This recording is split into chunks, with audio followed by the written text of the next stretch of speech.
This young woman thought she had married into a family of riches. What she did not know was that she had married into a family of witches who wanted her for just one thing, as a sacrifice to advance their husband's political ambition. Twisted African Folktales stories. Hello and welcome back to my channel. My name is Mercy and I'm so glad you can join me today.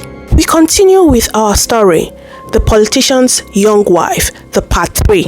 And so the story continues. Zina began to realize that she was in very big trouble after the 3 wives revealed themselves to her to what they truly were, witches. What was she to do now? Is there even a way out? Zina's eyes filled with horror. It dawned on her that she was the sacrifice, the goat that had been slaughtered. She tried to scream, but the witches waved the burning clay pot around her room 3 times, and she became mute. Her lips were sealed together. She could no longer talk. She panicked wildly, touching her mouth and tongue, checking to see if they were still there. She tried again to speak, but nothing came out. Zina was in a big pile of cow and dog stinky mess mixed together. What was she to do now? Chai, I have entered one chance, so God, if I ever come out of this, I will never. But she collapsed from fear and exhaustion and never completed that thought. That evening, Madam Rita returned home crying. How can Zina travel and not tell anybody? That's not possible. And his elder sister Bella to report the matter. Dad, I can't. He cried as he told his father, Papa, I think Zina is in big trouble, oh. Mama has finished her. She has been used for sacrifice. Pa Juwon, Bella and her husband Emmanuel listened wide-eyed to the story. Yes, it's true. We all never take your telepathic dreams for granted. You and Zina always dream strange things together that always come true. So what happened this time? Why did no one believe you? So what did your mother say and do? Mom has done nothing. She said we should keep it under wraps. Now see what has happened. This is all so scary. Then Emmanuel, Bella's husband, said, Chief Onyenma is a powerful man. And from the look of things, not just physically but spiritually. Using the police to fight them would not help us at all. We know how these things go. So let us go to the blogs. Let's make videos and post these on all social media platforms. Attend as much interviews as we can. Get the news out. That's the only way I see. Yes, you're right. Okay, let's do it. Can you introduce yourself and tell the viewers why you are here? My name is Juwon. I am the father to the First Lady of this state, Zina Onyenma. We believe our daughter might be in danger. Why do you think so? She has been held captive by the governor of this state. We are not allowed to see our Zina. Why so? Is the governor a ritualist? Let him show her to us. Really is our daughter. Why are you keeping her? The governor has held Zina captive. Is the governor a ritualist? Then the bloggers, journalists and everyone who liked to do apropos camped outside Chief Onyenma's mansion. Meanwhile, the 3 witches planned with their husband, Chief Titus Onyenma, on how to debunk the wild stories flying around town about their family and grab the public sympathy to them. Yes, I know, but you do not have to worry. Our plan is still in place. It will work just the way we want it to, although her spirit seems to be very strong. Zina is taking too long to pass on. She ought to have been gone by yesterday.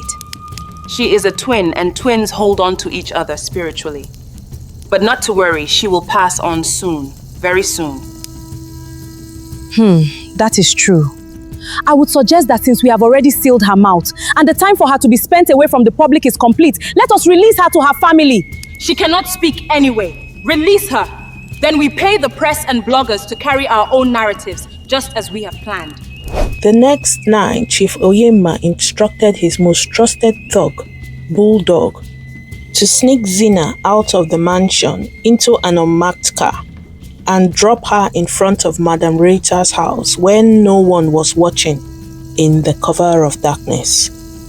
2 hours later, around 10 p.m. that same night, as Zina was being abandoned in front of Madam Rita's house, the governor of Rivers State held a press conference. My beautiful Zina left me For the past 1 week, I, together with my team, have been trying to find her. We discovered that she is with someone. A man. A man. I do not blame her. She is still young and energetic.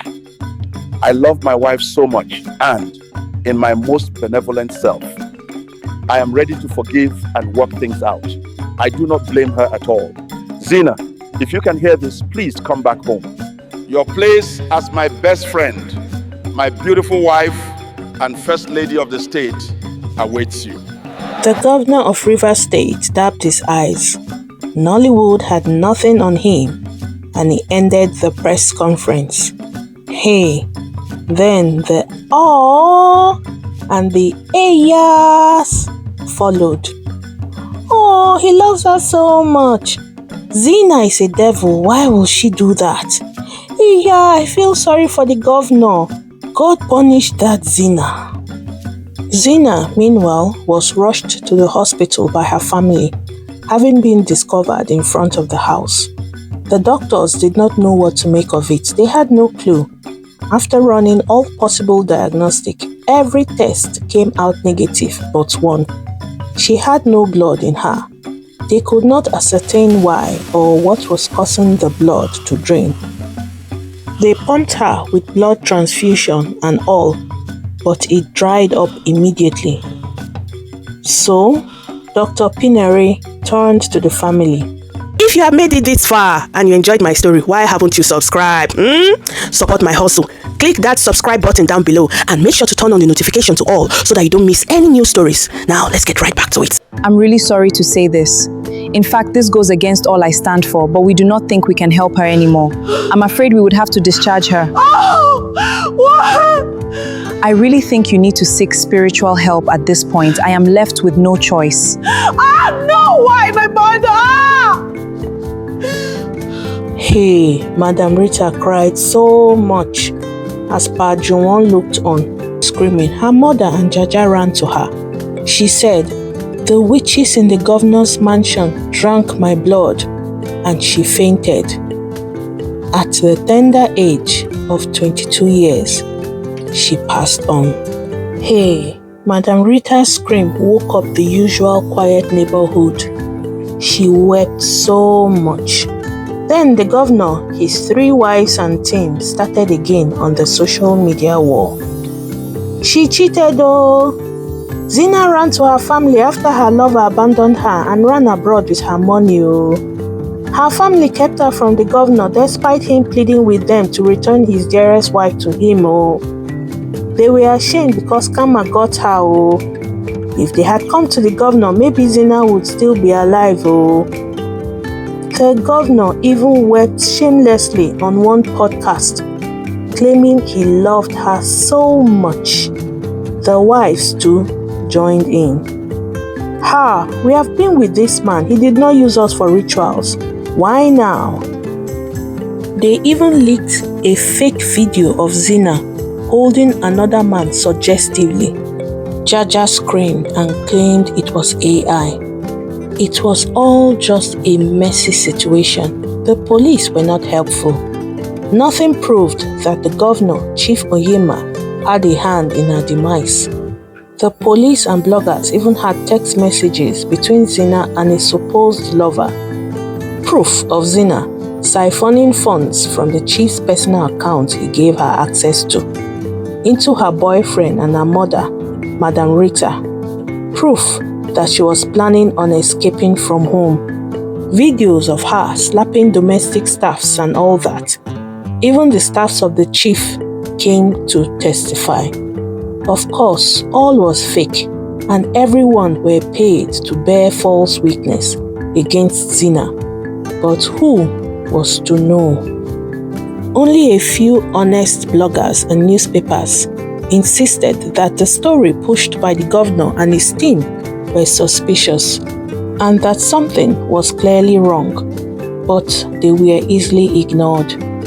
People choose to believe whatever suits them. It seemed poor Zina was never going to get any justice. Madam Rita was not herself. She cried daily. To make matters worse, Her first daughter, Sandra, returned home penniless. Marco, her husband, had kicked her out of their home after Sandra went to do investigative journalism, chasing one of his side chicks all over town, and even went as far as fighting her.